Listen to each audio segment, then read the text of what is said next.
الحمدللہ، اللہ کا لاکھ لاکھ شکر ہے کہ جس نے اپنی یاد کی توفیق اور موقع فراہم کیا۔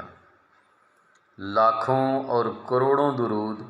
حضرت محمد مصطفیٰ احمد مجتبیٰ حبیب کبریاء امام الانبیاء خاتم النبیین صلی اللہ علیہ وآلہ وسلم کی ذات پر کہ جن کے طفیل مالک الملک نے یہ مہربانی فرمائی۔ آج ایک دوست نے سوال پوچھا کہ پیر صاحب یہ بتائیں کہ ایک شخص جو راہ سلوک کا مسافر بھی ہو اور کسی کے بیت بھی ہو تو اسے کیسے پتہ چلے گا کہ اسے مرشد کا فیض مل رہا ہے یا نہیں مل رہا؟ آج اس سوال کا جواب دینے کی کوشش کریں گے۔ سوال بہت اہم ہے اور جتنے بھی لوگ اس راستے میں نئے آنے والے ہیں ان کے لیے اس کا جواب سب سے زیادہ اہمیت رکھتا ہے، کیونکہ جو پرانے لوگ ہو جاتے ہیں جو اس راستے کی کچھ منازل یا ساری منازل طے کر لیتے ہیں وہ تو بخوبی واقف ہیں، لیکن جو نئے آنے والے ہیں ان کے لیے یہ سوال جو ہے وہ اہمیت اختیار کر جاتا ہے اور اس کا جواب جو ہے ان کے لیے جاننا ضروری ہے۔ سب سے پہلے جب ایک شخص کسی کے ہاتھ پر بیعت ہوتا ہے اور اپنے آپ کو اپنے مرشد کے حوالے کر دیتا ہے تو اسی وقت مرشد کامل جو ہے اپنی توجہ اور اپنی نگاہ اور اپنی تربیت سے اور اپنے احکامات کی روشنی میں اپنے مرید کی تربیت جو ہے وہ شروع کر دیتے ہیں، اور مرشد کامل کا مرید کو بیعت کرتے ہی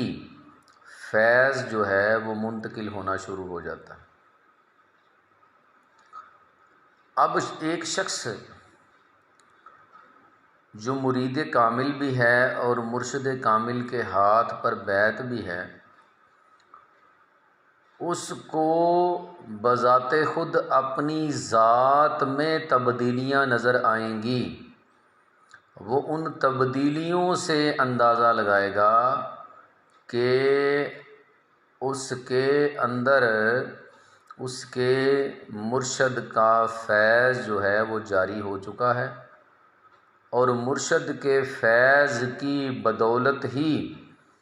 اس کے جسمانی اور روحانی دونوں طرح سے تبدیلیاں جو ہیں وہ اس کی ذات میں آنا شروع ہو جائیں گی۔ مثال کے طور پر ایک شخص جب کسی مرشد کامل کے ہاتھ پر بیعت کرتا ہے تو مرشد کامل کا فیض جو ہے وہ اسی وقت جاری ہونا شروع ہو جاتا ہے، اور وہ شخص گناہوں سے توبہ کر لیتا ہے اور گناہ جو ہیں اس سے سرزد ہونا بند ہو جاتے ہیں۔ معمولی سی کوئی غلطی جو ہے اس پر بھی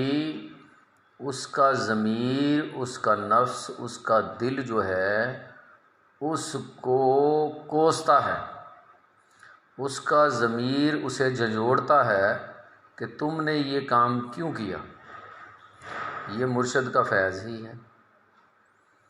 جب اس کے اندر نیکی سے رغبت پیدا ہونا شروع ہو جائے،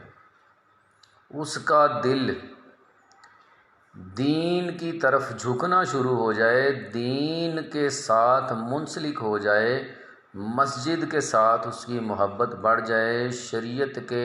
احکامات پر وہ عمل کرنا شروع کر دے، حقوق اللہ کے ساتھ ساتھ حقوق العباد جو ہیں ان پر عمل کرنا شروع کر دے، نماز سے محبت بڑھ جائے، روزے سے محبت بڑھ جائے، وہ زکوٰۃ دینے لگے، اس کے دل میں محبت پیدا ہو جائے، وہ حقوق العباد جو ہیں ان پر عمل کرنا شروع کر دے، حقدار کو اس کا حق دینا شروع کر دے، جھوٹ بولنا بند کر دے، امانت میں خیانت نہ کرے۔ غرض کہ آپ جتنی لمبی فہرست جو ہے وہ بنائیں وہ بن سکتی ہے۔ المختصر یہ کہ اچھائی کے کاموں میں اس کا دل لگنا شروع ہو جائے، دین کے کاموں میں وہ بڑھ چڑھ کر حصہ لے، اور برائی کے کاموں، نفس کے ہاتھوں مجبور ہونا اور شیطان سے دور ہونا، یہ ساری چیزیں اس کے اندر سے ختم ہو جائیں تو سمجھ جائیں کہ مرشد کا فیض جو ہے وہ جاری ہو چکا ہے۔ انسان کے اندر ہونے والی تبدیلیاں ہی اس بات کی طرف اشارہ ہیں کہ آپ کے اندر آپ کے مرشد کا فیض جاری ہو چکا ہے۔ امید ہے کہ آپ بات کو سمجھ گئے ہوں گے۔ اللہ تبارک و تعالی عمل کی توفیق عطا فرمائے۔ وما علینا الا البلاغ المبین۔ السلام علیکم۔